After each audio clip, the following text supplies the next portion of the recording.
천지를 지으신 하나님, 당신께서 우리를 지으셨다는 것은 높은 지능을 가진 피조물이나 낮은 지능을 가진 피조물이 똑같이 중요하다는 의미입니다.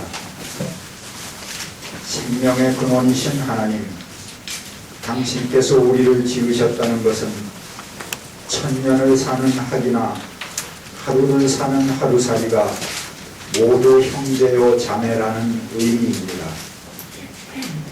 세상을 조화롭게 이끌어야 할 책임을 주신 인간이 자신의 욕심과 이기심으로 모든 피조물들 위에 군림하며 마치 자신이 창조주라도 된 듯이 천지만물을 제 자신의 욕심을 채우는 도구로 사용한 죄악을 용서하여 주옵소서.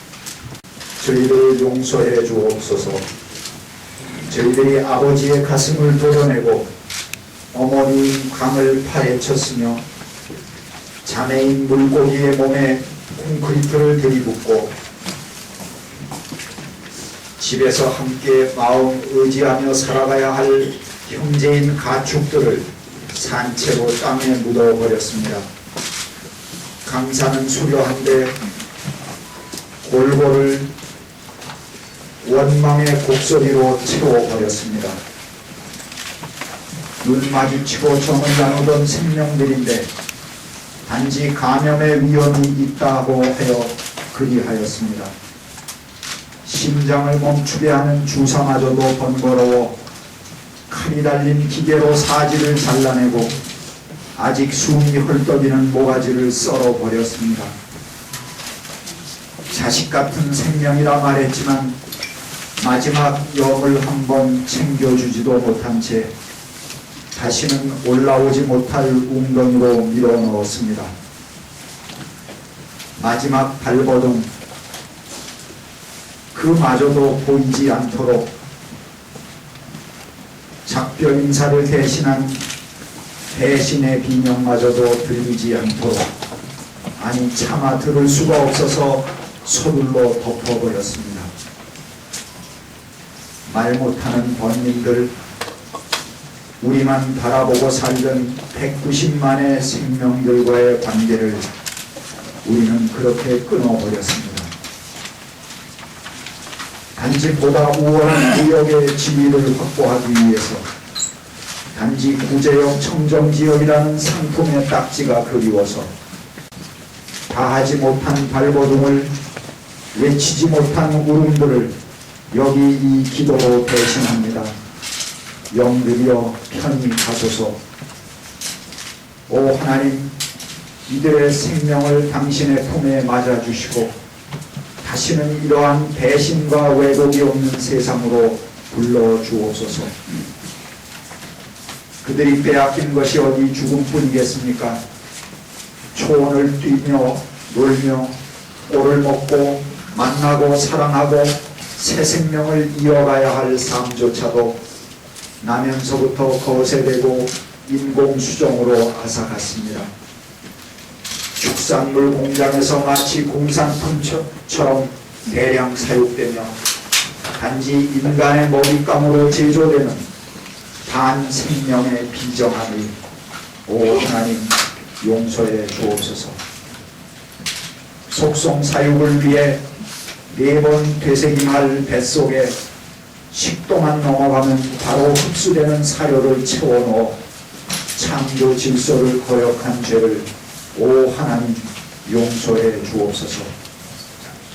마블링 1등육 품질을 위해 몸 하나 옴짝달싹 못하게 하는 밀집 사육을 하며 움직이는 동물에게 도저히 못할 짓을 한 죄를 행한 이 죄를 오 하나님 용서하여 주옵소서. 하마 스트레스 받아 병들까봐 항생제 범벅이 된 먹이로 아프고 죽을 권리마저도 빼앗아버린 반생명의 사육을, 이 비정한 탐욕의 폭력을 오 하나님 용서해 주옵소서.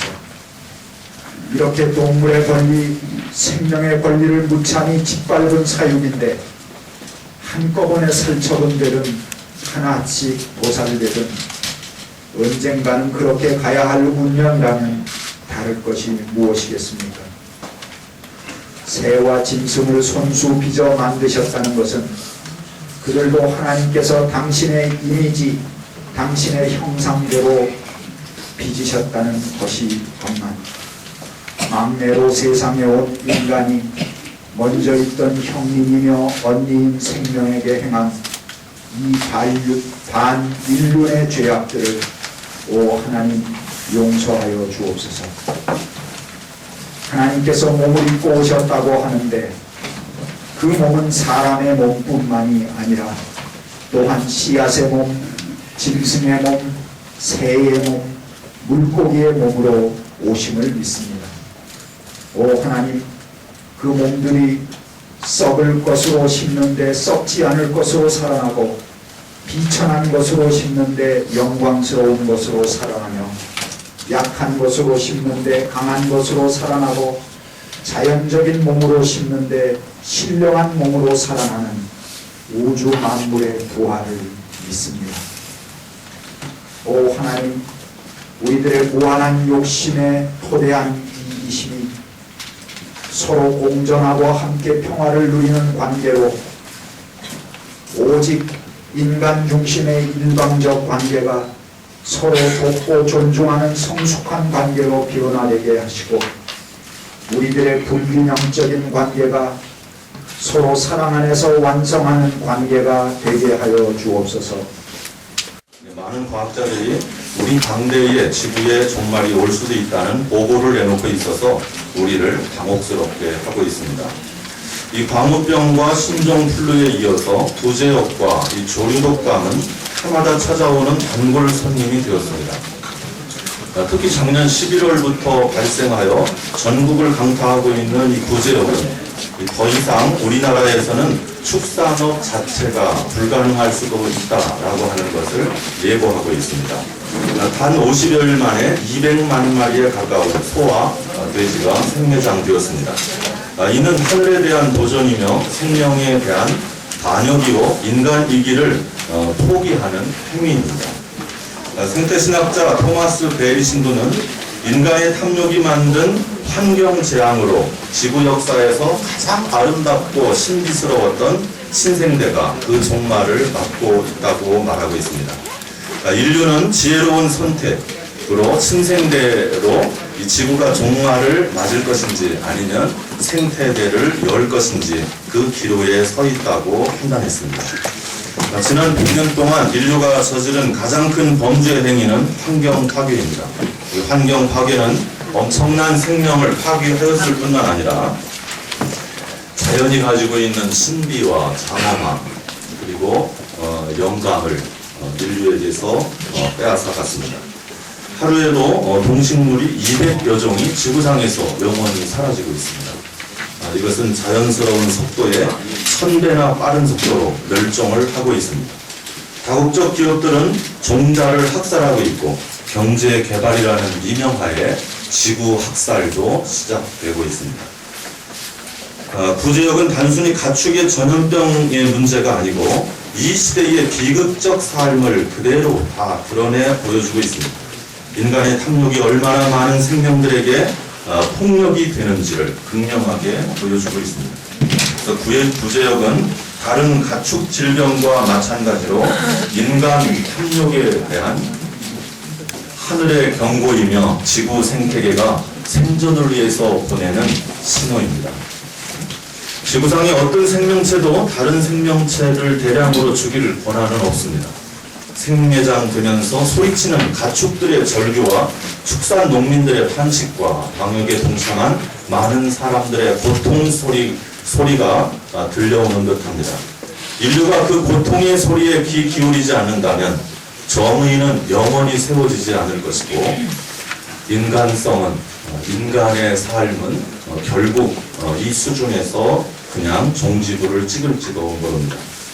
그런 의미에서 부재역의 원인과 방역의 과정을 세밀히 들여다보고 생태계와 인류의 자리를 성찰하는 마당이 열린 것은 천만다행이며 이를 계기로 생명체가 모두 제 숨을 평화롭게 쉴 수 있는 세상을 만드는 단초가 되기를 기대합니다. 오히려 구원의 길은 가장 가까운 데에서 열립니다. 종교의 자리는 생명입니다. 생명을 소중히 여기고 생명을 잘 돌보고 세우는 일이 종교의 책무입니다.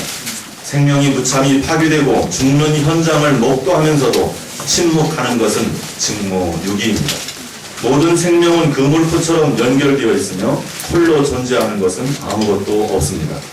IPCC 파차우리 의장의 말대로 기술의 진보가 지구를 구원할 것이 아니고 구원은 인간의 삶의 방식을 바꾸는 길에서 있으며 그 방식은 욕심을 버리고 자연과 소통하며 사는 단순하고 소박한 삶의 길에서 있다고 봅니다.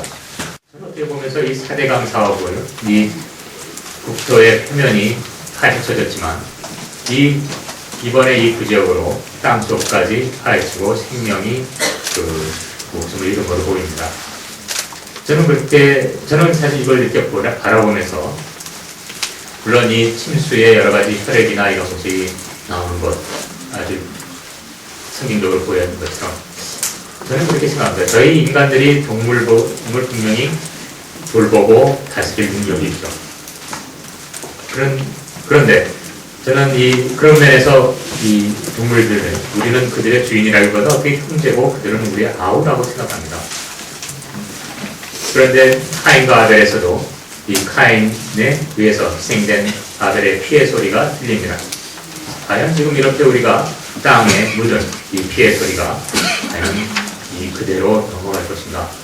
저는 이 카인의 시대가 다시 우리의 모습이 아닌가. 더욱이 조금 이따 말씀드리겠습니다만 우리들의 어떤 그 깨끗한 혹은 위생적인 그 과도한 위생에 대한 어떤 집착으로 인한 우리들의 세대는 마치 밥에 탑을 쌓아가는 것 같거든요.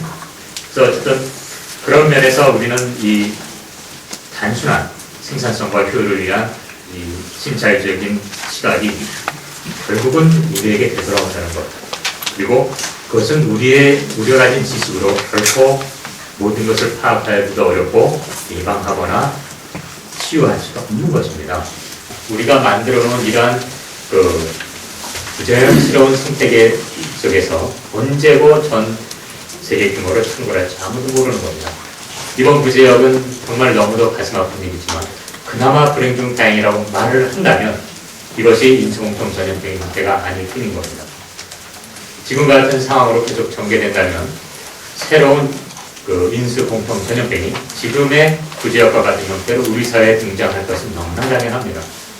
지금은 우리는 동물들 그나마 우리 사람한테 하는데 과연 지금 땅속에 묻히는 동물의 모습이 과연 동물만의 모습일까 저는 생각해 봅니다. 그건 사실 우리들이 지금 땅에 우리 자신이 묻히고 있는 모습과 동일하다고 저는 생각합니다. 이 땅에서 들리는 이러한 그 피해 소리가 지금 이 시대에 행행하게 된 것은 우리들이 근본적인 성찰이 없이는 저는 안 된다고 봅니다. 깨끗하고 안전한 먹거리다. 그래서 또 굉장히 하지만 사실 서구 사회에서 이 개념이 나올 적에는 그 근본 취지가 선행이 되고 제도가 수행되어 왔던 것인데 지금은 우리 사회는 제도만 남은 무조건 깨끗한 거, 무조건 보기 좋은 거 이렇게 얘기하다 보니까 그것을 위한 과도한 이 사회 체제나 비용이 소비되면서 생각해 보십시오. 이 생태계는 자연계의 균형입니다. 우리가 이 장내 미생물, 우리 몸은 다 미생물로 덮여 있는데요. 장내 미생물만 해도 거기에 많은 유산균도 있고 이랬을 적에 오히려 병균이 와도 침식하지 못하는 건데 깨끗하고 무균적으로 해보십시오. 아주 작은 병균이 와도 그것은 즉시 확대되고 우리의 목숨을 앗아가는 겁니다. 무조건 깨끗한 어떤 과도한 인간만의 깨끗함에 대한 추구, 그것은 우리 사회를 이번 구제역에서 나타난 것처럼 우리 사회를 일시에 무너뜨릴 수 있는 우리들의 바벨탑인 겁니다. 그런 점에서 제가 우리들이 미생물에 대한 구제역 진도 그렇고 그런 것이 어떤 적이고 제가 종종 받는 질문 중에 하나가 그겁니다. 구제역이 안 나와야 돼요. 어떻게 발생했어요? 아닙니다. 병들은 원래 우리가 함께 하는 거예요. 어쩌면은 이미 우리가 2000년 이후로 경험했다는 것은 앞으로도 계속 반복될 겁니다. 병을 우리가 완전히 확장할 수 있다는 그런 오만함을 버리고 그것이 이렇게 창궐하지 않고 너와 내가 함께 더불어 살아갈 수 있는 부분에 대해서 우리가 무엇을 할 수 있는 것인가, 우리가 무슨 생각을 바꿀 수 있고 사회제도를 만들어갈 것인가 하는 고민이 이번 이런 행사를 통해서 시작이 돼서 이것이 단순한 행사가 아니라 하나의 문화운동으로서 혹은 종교운동으로서 우리 사회에 나가야 되지 않으면 저는 안 된다고 생각합니다.